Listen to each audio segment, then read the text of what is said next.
was Adama Barrow's second swearing-in ceremony, but this time it was on home soil. And it ended weeks of a political standoff with former President Yahya Jammeh, whose 22-year dictatorship had ruined the Gambia's economy, forced critics into exile, and isolated the country from the international community. By 2015, the Gambia's national debt stood at $1 billion, with nearly half of the population living in poverty. Barrow promised to revive the economy, create jobs and restore freedom of speech. But 1 year on, some say little has changed. Food prices are still the same, salaries are not increased, the health sector is in shambles, the education sector is a farce, the public transport sector is... so nothing has changed. Barrow has freed hundreds of political prisoners and set up a Truth and Reconciliation Commission to investigate human rights abuses committed under the former government. But some critics say justice is too slow. The Gambia is one of Africa's smallest nations, with a population of about 2 million. And yet, they rank among the top 5 nationalities that risk their lives crossing the Sahara and the Mediterranean via Libya to try find a better life in Europe. 3 times they catch me. Go and come. I spend a lot of money. I destroy many things. So you see, so all what I need to go back to my country. I'm tired. I suffer in Libya. Libya is nothing here. They treat us like animals. Barrow's government is receiving development aid from the EU to assist people like Ibrahim. The country also rejoined the Commonwealth this month after it withdrew in 2013, citing an anti-Gambian propaganda by the West. When Gambia left, it was a great moment of sadness. Sadness for the Gambia, sadness particularly for the Gambian people. So it's a coming home. Having the Gambia come back to the Commonwealth family has been a real moment of rejoicing. The Gambia is hoping to attract international investors like Turkey. Ankara already gives humanitarian assistance to the Gambia and scholarships to hundreds of Gambian students. And in a recent visit, Barrow had talks with President Recep Tayyip Erdogan ahead of next year's OIC summit, which the Gambia is set to host. The relations between Turkey and the Gambia is not just for the good of the two countries, but it also has international benefit. The Gambia will host the next OIC summit, and I'm very glad to entrust that responsibility with them. And we will continue to support them by all means. It's been more than a year since Gambian President Adama Barrow took office, ending more than 2 decades of oppressive rule by former President Yahya Jammeh. 1 year on, there have been some reforms, and the country enjoys greater freedom of speech. But many Gambians are still expecting the new Gambia Barrow promised. And while President Barrow was on a state visit to Ankara, I asked him why the change he promised isn't happening as fast as many Gambians expected, and what the collaboration with Turkey could mean for his country.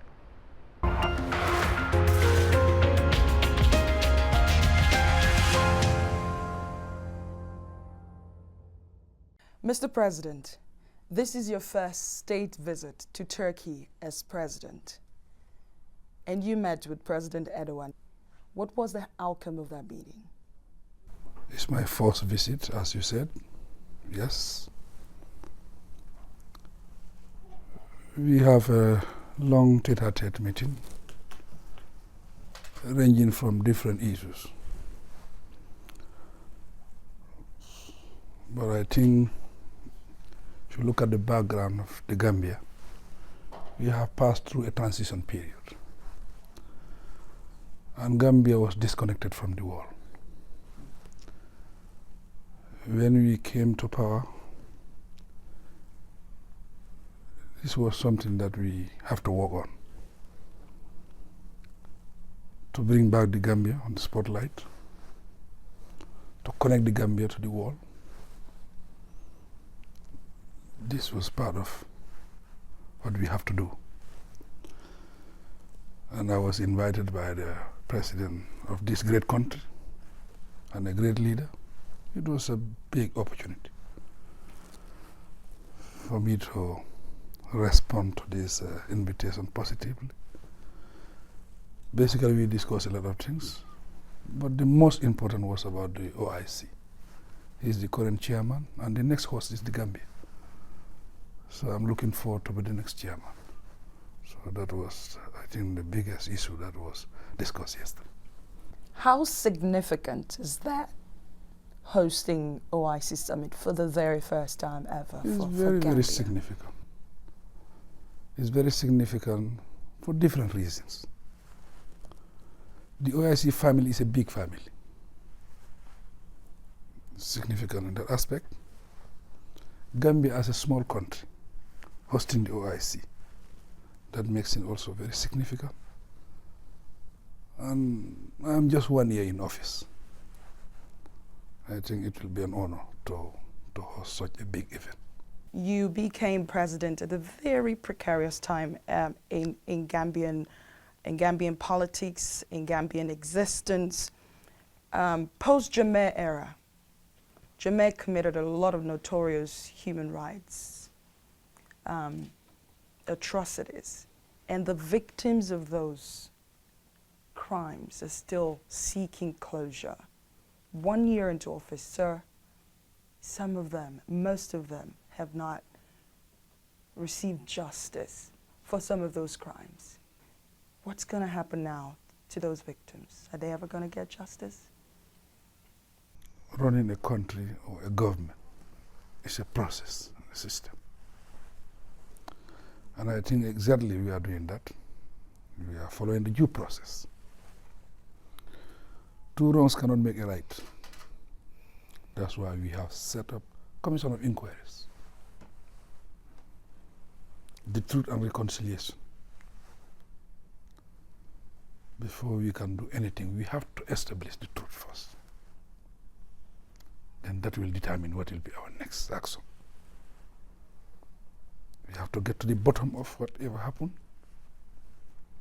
Then that's the time we can decide which way. As far as we are concerned, I think we are on the right track. We are following the due process. We contested election based on the principles of democracy. It cannot be business as usual. If it remains so, the purpose of our coming will be defeated.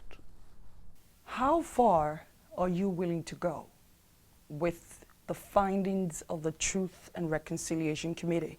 If Jammeh is found wanting, would you support extraditing him?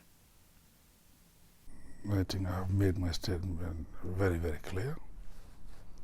We have set up a Truth and Reconciliation Commission.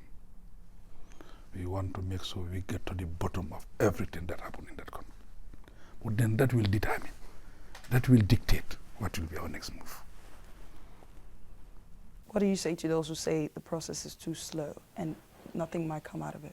Yes, it's a newfound democracy. And everybody was part of the change. We are united. And everybody is part of, everybody has the right to his opinion. But as far as we are concerned, as far as the government is concerned, as far as the people who are supporting in the process are concerned, the multilaterals who are part of it, I think we are on the right track. Rome was not built in a day. These atrocities were not, it took about 22 years. They were not committed in one day. It's time. And we have to get to the bottom of everything, due process. I'm going to ask you a quick follow-up to that question, and it's still about human rights, restoring free speech to Gambia, especially to young people who looked forward to it, many of them who grew up under President Jammeh. They grew up in silence. They're not used to speaking their minds, and you promised them that. But recently, civil rights societies are saying that it looks as though they're losing in on free speech again, and I'm referring to Dr. Ismail Sese, who was arrested recently for speaking his mind on to a newspaper. Sir, some say that you don't take criticism. I don't well. want to take it personal. On principle, we came from a very difficult situation.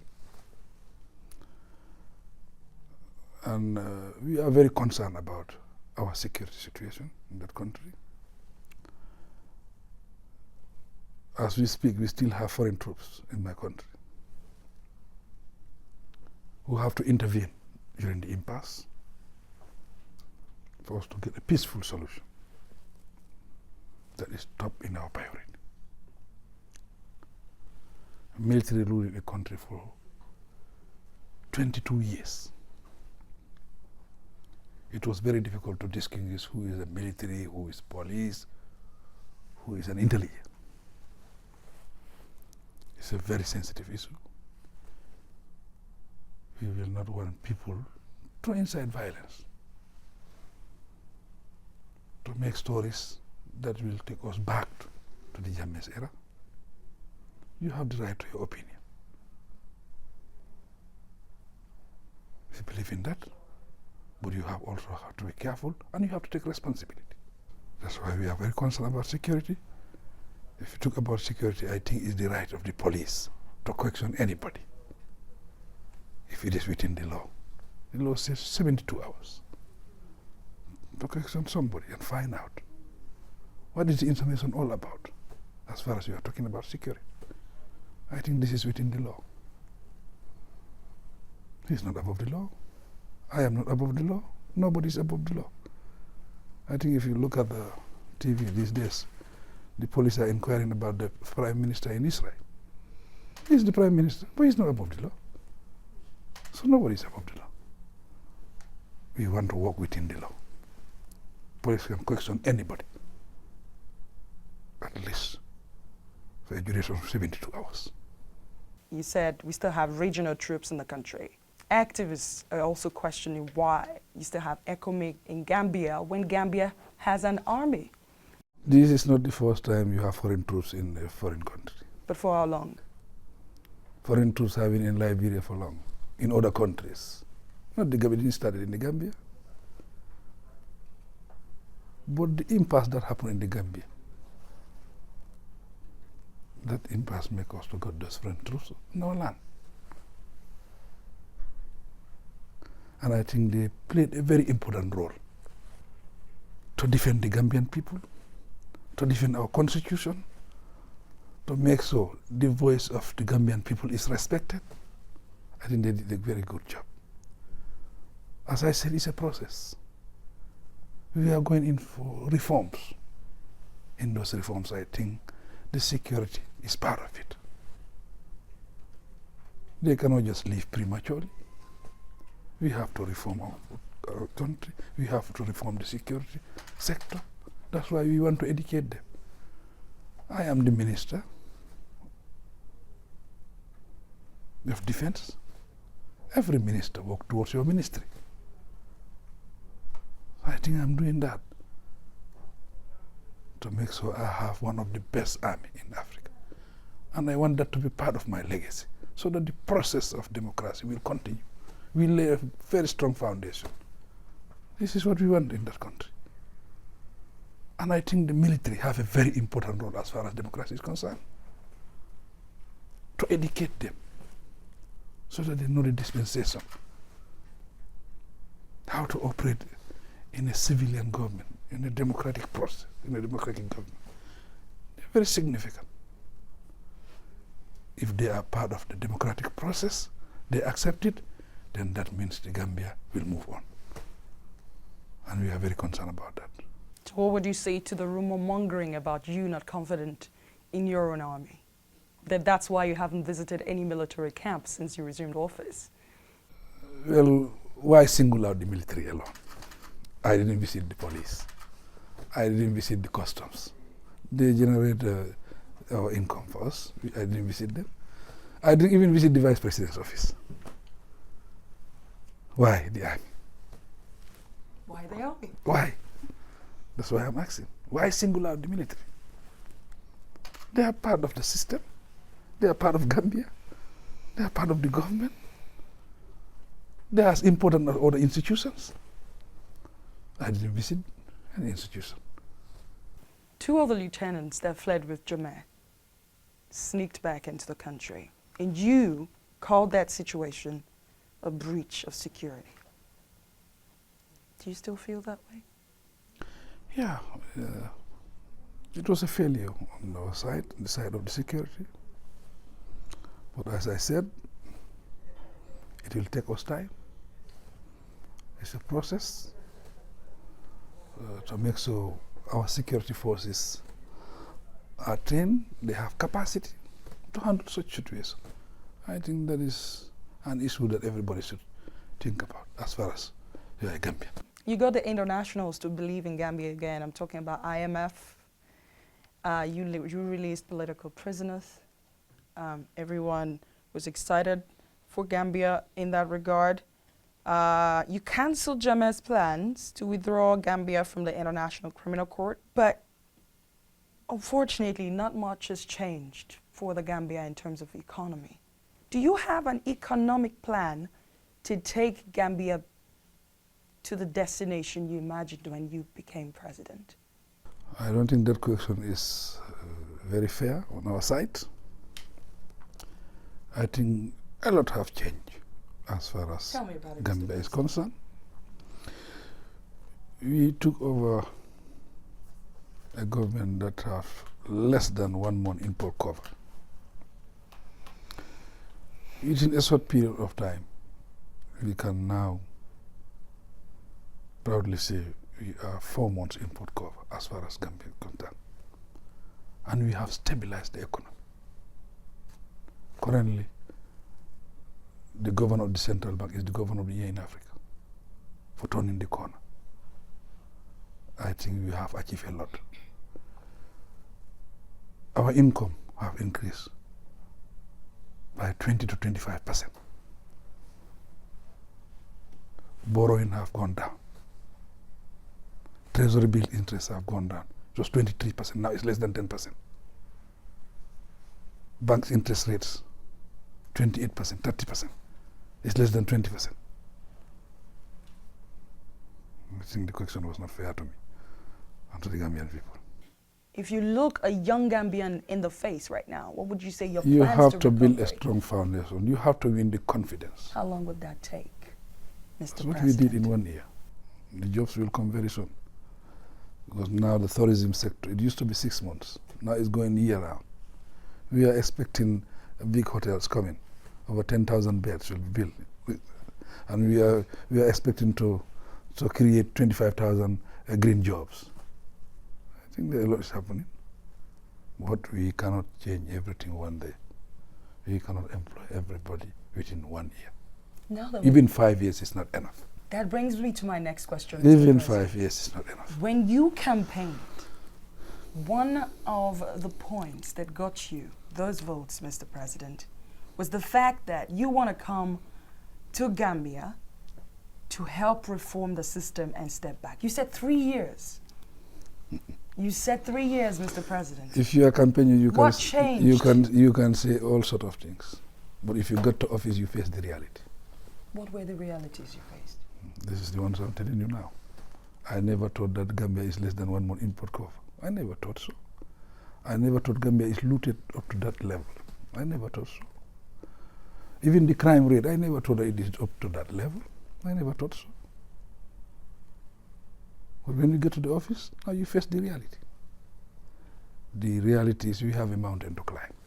Even 5 years is not enough? It's not enough. So you're going for a second term, Mr. President? I'm not saying I'm going for a second time, but I say it's not enough. It can be possible, it might be somebody else, but one thing is important. We want to build a strong foundation for that country. We want that to be part of our legacy,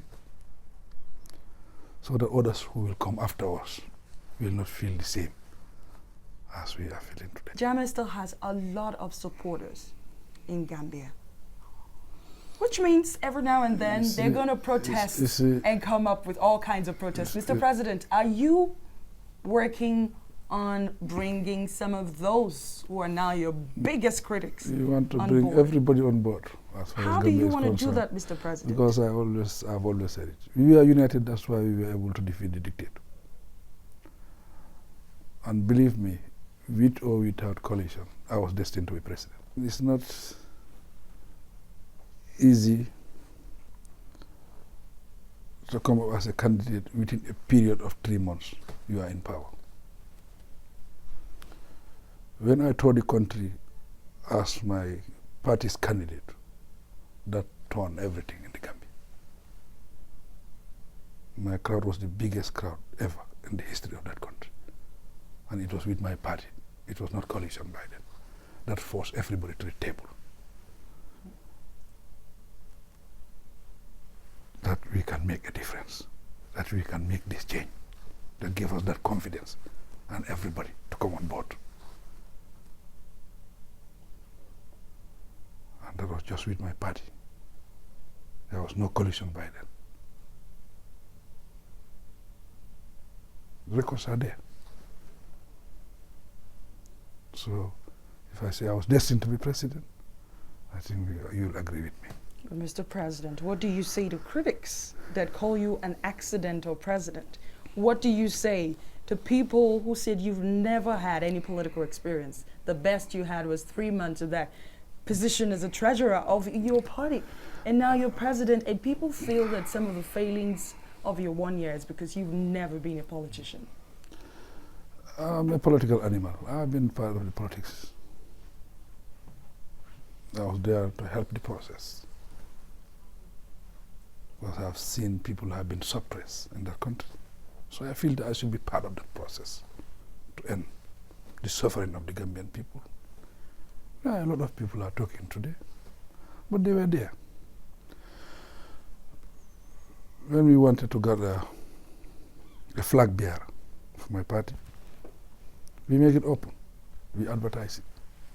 Every Gambian who want to apply to become a candidate. We received 2 applicants. The 3rd applicant was myself. I never even wanted to apply in the first place. But people were behind me to say apply. My family never wanted me. But it was a national call. I answered to the call. So it's not by accident. The process is we were 3 who applied. 26 out of 26 voted for me. We got to the next stage. The next stage was the coalition. 4 candidates. We have a medical doctor. We have a sociologist. We have a former teacher and a seasoned politician. I contested against them.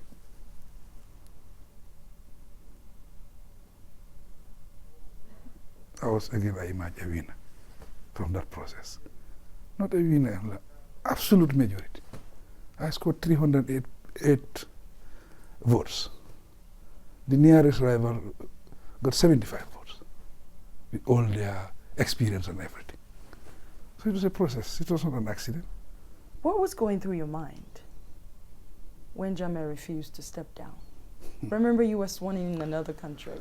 Did you for once just consider just pulling out? It was even a coincidence for me to be sworn in another country. I've never planned to leave that country. People have called me, your presidents have called me, this man will kill you, leave this country. I said, no, I am the next president. I have no doubt in my mind that I'm the next president. I don't know how it is going to happen, but I was the next president. All the indications were there. So I was never afraid. Do you still feel the same now? I was never afraid, but I will say fortunately, when the negotiations were on, they needed me to go and meet some of the presidents in Mali. This is how it happens.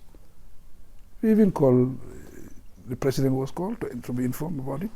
As the negotiations are going on, other presidents are in Mali, they want to say the president-elect. This is how it comes. That's it. We say, okay, I think let's take the chance. Your final word for the Gambian people? Final word to the Gambian people is, we were united to defeat the dictator. We got to a level, psychologically, we feel that we cannot do it. But because we were united, we were strong. I want the Gambian people to continue on that track, continue the same spirit of unity. We believe if we are united, we can succeed. Thank you very much, Mr. President. Thank you. Thanks for speaking to TRT World. Thank you.